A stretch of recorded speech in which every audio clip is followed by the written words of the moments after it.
അത്തം. ചന്ദ്രനാണ് ഇവരുടെ ഗ്രഹം. നിറം പച്ച, ഭാഗ്യ അക്ഷരങ്ങൾ പി, എസ്, എൻ, ഡി എന്നിവയാണ്. ഉയരമുള്ള ശരീര സവിശേഷതകളുള്ളതും കുറച്ച് മിശ്രിതവർണ്ണ നിറമുള്ളതുമാണ്. അവർ ശാന്തമായ സ്വഭാവം പ്രകടിപ്പിക്കുകയും വളരെ ആകർഷകവുമാണ്.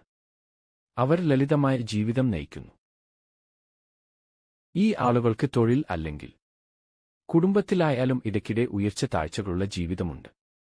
ആരംഭിക്കുന്ന എല്ലാ മേഖലകളിലും അവർക്ക് പ്രാരംഭ വിജയം ലഭിക്കും. ഇവർ താമസിയാതെ ഇടർച്ചകൾ നേരിടുന്നു. അവർ കർശനമായ അച്ചടക്കമുള്ളവരാണ്. അവർക്ക് ചില കലാപരമായ ഗുണങ്ങളുണ്ട്. ജീവിതത്തിന്റെ ആദ്യ ഭാഗം അവർ 30 വയസ്സ് വരെ ശ്രദ്ധേയമായ സാഹചര്യപരമായ മാറ്റങ്ങളാൽ അടയാളപ്പെടുത്തിയിരിക്കുന്നു. 30 മുതൽ 42 വർഷം വരെയുള്ള കാലയളവ് സുവർണ കാലഘട്ടമാണ്. സ്ത്രീകൾ അങ്ങേയറ്റം തുറന്നു പറയുന്നു. ഞരമ്പുകൾക്കുണ്ടാവുന്ന തകരാറുകൾ പ്രധാന ആരോഗ്യ പ്രശ്നമാണ്.